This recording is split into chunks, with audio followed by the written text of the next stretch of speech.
Well, hello, everybody. So glad that I can make it finally today. We've had some streaming difficulties, but I am your noonday pastor. I am Reverend Dr. Beryl Calthorne. It is my delight to share with you today. So I'm going to go right into the word of the Lord. I won't belabor the time today.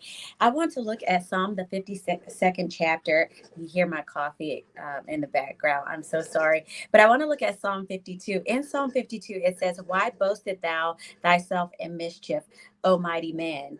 And then it goes on to say, "The goodness of God endureth continually. Thy tongue deviseth mischiefs like a sharp razor, working deceitfully." Then it goes on to say, "Thou lovest evil more than good, and lying rather than speaking righteousness. I lovest all devouring words, O thou deceitful tongue. God shall likewise destroy thee forever. He shall take thee away and pluck thee out of thy dwelling place and root thee out of the land of the living." I want to stop right there and I want to talk about this for a little bit. So, what are we hearing here? We're hearing that some of us love evil more than we do goodness. Take inventory. There are a lot of selahs in there. What is a selah or a selah? It's a moment where we stop and we pause and we need to take a break and we need to really see, is this what's going on in my life? What's my behavior? So I want to encourage you, as we start planning for the month of May, that we would really spend some time looking at our behaviors. What do our behaviors say about us? What is our behavior saying about how we relate to our sister or our brother? So, do we really boast in doing evil? Are we boasting in doing the things that we should not do? So, we want to really take inventory there to see, what is it that I'm boasting about? How about boasting at all? Maybe we need to look at the fact that we shouldn't be boasting. Boasting in and of itself is not something that we should do. Our boast should only be made in the Lord and Him alone. But to really brag or to get into different things, it's a setup. It is usually fueled by a spirit of pride. So when we start excuse me, to consider pride, we want to make sure that we're not boasting in evil, that, I told him off, I got her together today. Did I pull that person aside and have a conversation with them, or did I go out of my way to embarrass them? Is that what I'm bragging about, that I went out of my way to embarrass someone?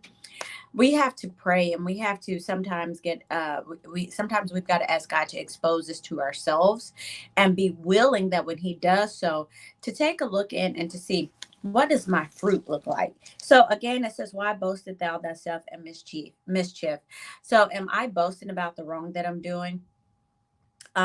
It says, "The goodness of God endures continually." So am I talking to people about the goodness of God, or am I talking to people about my own mischief?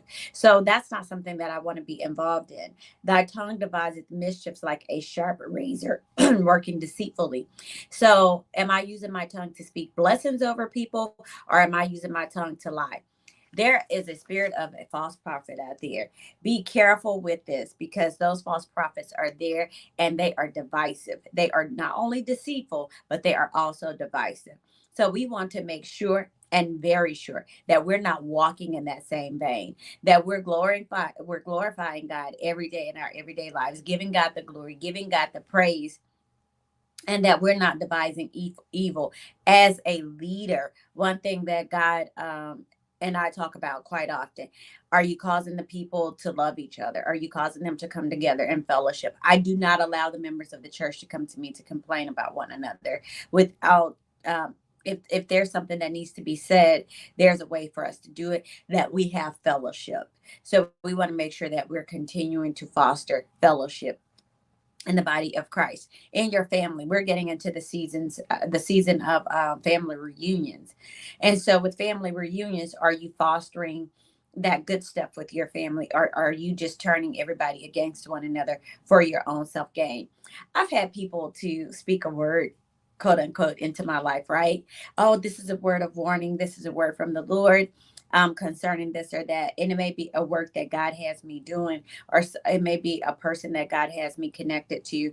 And now all of a sudden you have a prophetic word for it. Be careful with prophetic words, because you have to understand where God has you in a season.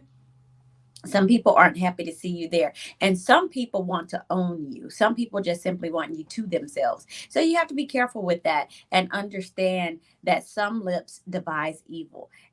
So make sure you're not that person. I wanted to share that with you from Psalm 52 today. The whole is good to read. It goes on to say in verse 6, the righteous also shall see and fear and shall laugh at him. Lo, this is the man that made not God his strength, but trusted in the abundance of his own riches. You know, there's going to be a wealth transfer that's going to happen. Now, that's a prophetic word, because when God deals with the people who are devising evil, who are setting up systems of corruption, God has a system of divine disruption for every system of corruption. So, those who trust in the abundance of their riches, I want to tell you today that that's not where you want to put your trust. You want to put your trust in God, and those who strengthen themselves in their wickedness. So, you know, we see this in politics, we see this in pulpits, we see this in our communities, but God is going to, God's exposing that thing. It goes on in verse 8 to say, but I am like a green olive tree in the house of God. I trust in the mercy of God forever and ever. I will praise thee forever because thou hast done it, and I will wait on thy name, for it is good before thy saints. So wait on God. Nothing you need is so critical that you've got to kill, you've got to steal, get into wicked ways to get it. Wait on God. There is a beauty in patience.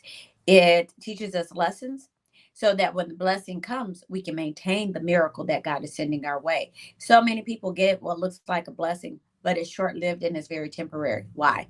Because they didn't learn the lessons in the waiting room. Go back and listen to the sermon that I preached on Sunday about the waiting room. Sometimes in the waiting rooms of our lives, it seems very difficult. It seems very hard, but that's where we have to let patience have her perfect work, that we will not be lacking anything, that we will learn what we need to learn so that we can go on and live as we need to live. So, no lack. When we learn, we can live well. So I pray that you have been blessed today. Thank you for your patience as we have had to troubleshoot and pivot. So sometimes in life, you just have to pivot to a different way of doing things. And so I've had to pivot to a different device for getting this information out today. But I do want you to know that I love you and I'm grateful that you're here. God bless you. God keep you grace and peace.